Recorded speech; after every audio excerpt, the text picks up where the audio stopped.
युवक या युवती के साथ कोई वर्णवादी व्यवस्था का व्यक्ति, ब्राह्मण हो, ठाकुर हो, वैश्य हो, अगर उनके साथ कोई झगड़ा करता है, उनके साथ कोई रेप करता है, उनके साथ कोई बदतमीजी करता है, उस समय ये आरएसएस की विचारधारा वाले और हिंदुत्व विचारधारा वाले लोग हमेशा चुप रहते हैं। आज सवाल ये है कि जब मामला दलित और मुस्लिम के बीच में होता है तो दलित हिंदू हो जाता है, और जब दलित का झगड़ा किसी स्वर्ण जाति के व्यक्ति से होता है तब ये सारे मनुवादी संगठन और आरएसएस के संगठन उस समय पे ये चुप रहते हैं। जब बाबा साहब ने इस देश के अंदर शुरुआत की थी और बाबा साहब ने जब भारतीय संविधान रचना की तब भी इनसे वो संविधान हजम नहीं हुआ और आज तक भी वो संविधान इनसे हजम नहीं हुआ। अब ये सत्ता तक पहुंच गए। 1925 में आरएसएस की स्थापना हुई, अब ये सत्ता तक पहुंच गए हैं। अब ये हिंदू राष्ट्र की बनाने की बात कर रहे हैं, सारा हिंदू राष्ट्र बनाने की बात है। देश का प्रधानमंत्री हिंदू, देश का राष्ट्रपति हिंदू, देश का chief justice of India Hindu, सारे कोर्टों के जज हिंदू, हाई कोर्टों के जज हिंदू, सुप्रीम कोर्टों के जज हिंदू, ईडी का, सीबीआई का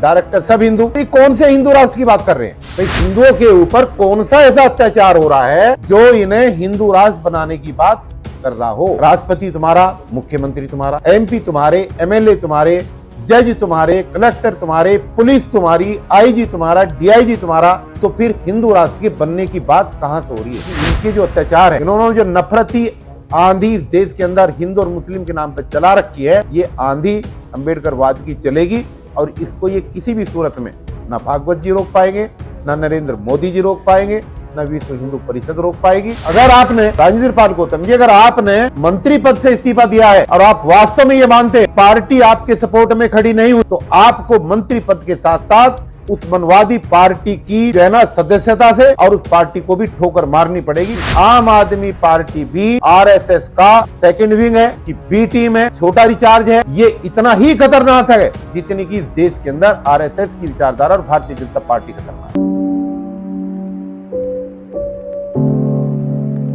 देखिए, पूरे देश के अंदर भारतीय जनता पार्टी और आरएसएस के संगठनों से जुड़े हुए जितने भी लोग हैं उनके दोहरे चरित्र हमेशा रहे हैं। जब दलित युवक या युवती के साथ कोई वर्णवादी व्यवस्था का व्यक्ति, ब्राह्मण हो, ठाकुर हो, वैश्य हो, अगर उनके साथ कोई झगड़ा करता है, उनके साथ कोई रेप करता है, उनके साथ कोई बदतमीजी करता है, तो उस समय ये आरएसएस की विचारधारा वाले और हिंदुत्व विचारधारा वाले लोग हमेशा चुप रहते हैं।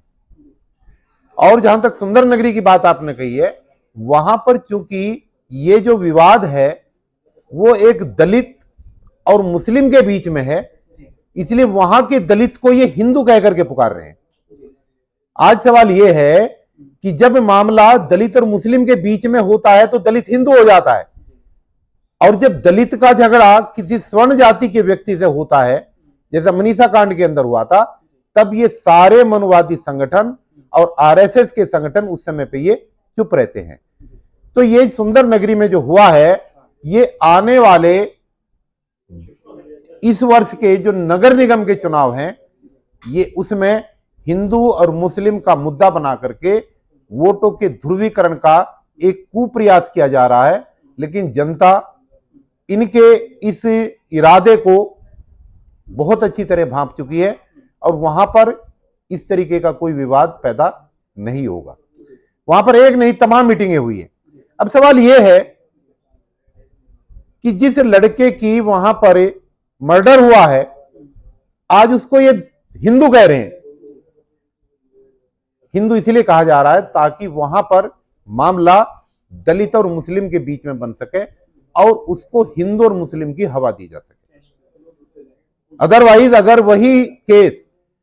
बेशक वही दलित लड़का था, अगर उसी दलित लड़के का झगड़ा या उसका आरोपी या मर्डरी जो है अगर स्वर्ण जाति का व्यक्ति होता तो ये उस समय पे उसको हिंदू ना कहते, उस समय पे ये चुपचाप रहते, उस समय पे इनके मुंह से कोई आवाज नहीं निकलती। तो पूरे देश के अंदर आज स्थिति यही बन रही है। आप मुद्दा दिल्ली में 5 अक्टूबर को होने वाले बौद्ध सम्मेलन का ले या लखनऊ के अंदर होने वाले बौद्ध सम्मेलन का ले, वहां पर भी जो आज स्थिति बिगड़ रही है, भारतीय जनता पार्टी जिस तरीके से मुखर होकर के इन मुद्दों को उठा रही है, तो ये भी एक राजनीति के ध्रुवीकरण का इनका एक रास्ता है। अदरवाइज बाबा साहब की बताई हुई 22 प्रतिज्ञाएं जिनको दोहराया गया, जिनके ऊपर ये आरोप लगा रहे हैं, वही 22 प्रतिज्ञाएं सोशल वेलफेयर मिनिस्ट्री के जो हेड हैं थावरचंद गहलोत, उन्होंने वो बनवाई, छपवाई और पूरे देश के अंदर सर्कुलेट करी। जब इन्हीं के पार्टी के मंत्री ने वो 22 प्रतिज्ञाएं सर्कुलेट कराई थी, तो तब भागवत जी ने, आरएसएस के लोगों ने, विश्व हिंदू परिषद ने, बजरंग दल ने या भारतीय जनता पार्टी के लोगों ने उस समय पे ऐतराज क्यों नहीं किया?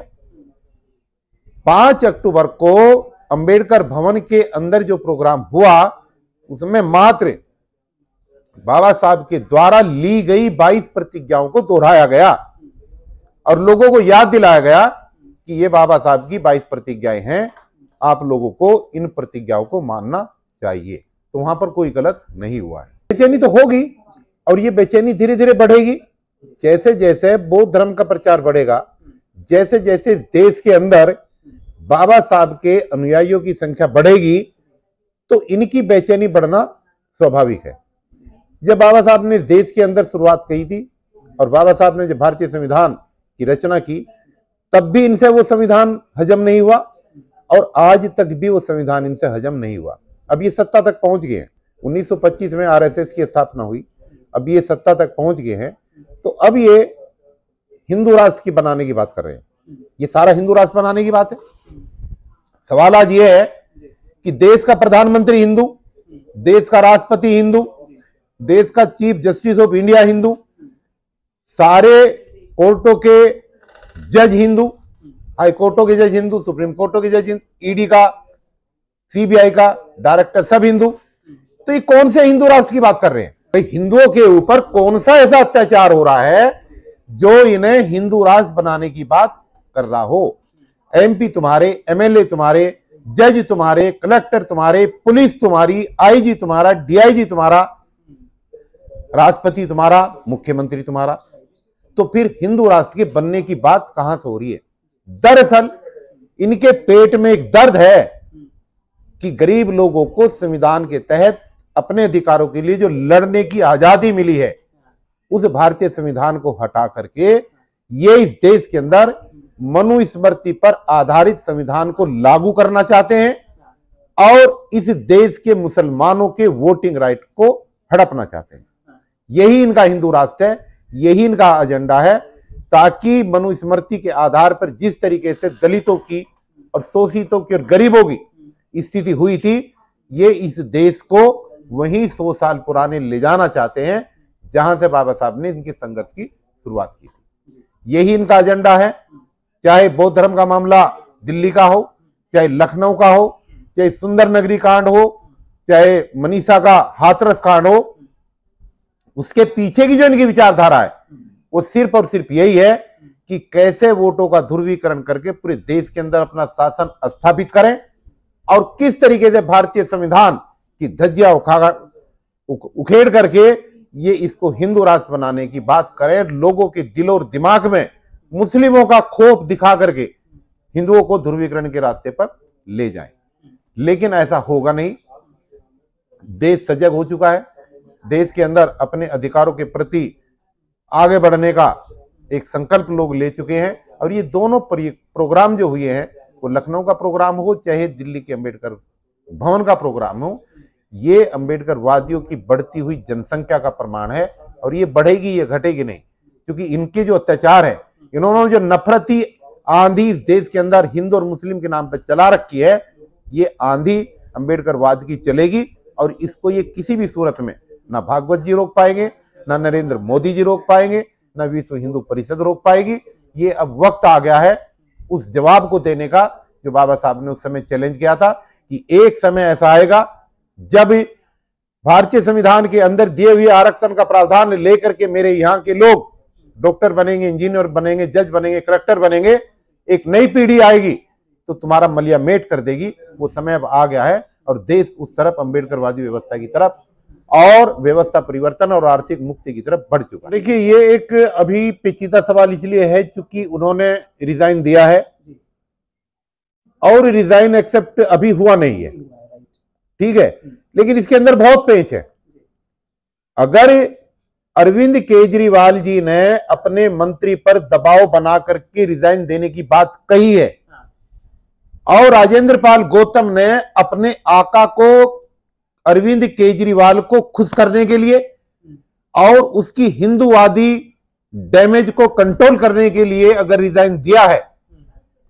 तो ये रिजाइन बिल्कुल टोटली गलत है। उनको एक रास्ता इख्तियार करना पड़ेगा, या तो बौद्ध धर्म का रास्ता इख्तियार कर लें या फिर मनवादी व्यवस्था के अंदर रह करके, मनवादी पार्टियों के अंदर रह करके मंत्री पद में रहना स्वीकार कर लें। अगर आपने राजेंद्र पाल गौतम जी, अगर आपने मंत्री पद से इस्तीफा दिया है और आप वास्तव में यह मानते हैं कि पार्टी आपके सपोर्ट में खड़ी नहीं हुई और पार्टी ने गलती की है और पार्टी हिंदूवादी व्यवस्था की पोषक है और पोषक रही है और 3 दिन से वो उसी तरीके से एक्ट कर रही है, तो आपको मंत्री पद के साथ साथ उस मनवादी पार्टी की जो है ना सदस्यता से और उस पार्टी को भी ठोकर मारनी पड़ेगी, तब आप एक तरफा बौद्ध धर्म की बात कर सकते हैं। और अगर आप ये कहें कि मैंने अरविंद केजरीवाल मेरे नेता हैं और पार्टी का कहीं डैमेज ना हो और मैं इस डैमेज को कंट्रोल करने के लिए मंत्री पद से इस्तीफा दे रहा हूं, तो फिर वो जो 5 अक्टूबर को आपने बौद्ध धर्म की वहां पर दीक्षा दिलाई है, फिर वो बेईमानी है, उसमें ईमानदारी नहीं है। फिर सच्चाई ये है कि जैसे ही गुजरात के अंदर आम आदमी पार्टी को हिंदूवादी व्यवस्था का विरोधी करार देने की कोशिश की गई भारतीय जनता पार्टी की तरफ से, तो वो जो एक हिंदूवादी व्यवस्था का डैमेज हुआ है, जो कंट्रोल हुआ है, उसको बेसिकली कंट्रोल करने के लिए सारा रास्ता हुआ है। और अगर उसको कंट्रोल करने के लिए ये रिजाइन हुआ है तो इस रिजाइन का सामाजिक स्तर पर, बौद्धिक स्तर पर कोई महत्व नहीं है। इसका महत्व तब है कि हिंदूवादी व्यवस्था ने 5 अक्टूबर को होने वाले बौद्ध सम्मेलन के ऊपर अगर उंगली उठाई है और बाबा साहब की दी गई प्रतिज्ञाओं को दोहराने पर ऐतराज उठाया है, तो राजेंद्र पाल गौतम जी को मंत्री पद के साथ साथ उस आम आदमी पार्टी की सदस्यता को छोड़ देना चाहिए और ठोकर मार देना चाहिए। वो विधायक हैं, 5 साल तक वो विधायक रहेंगे,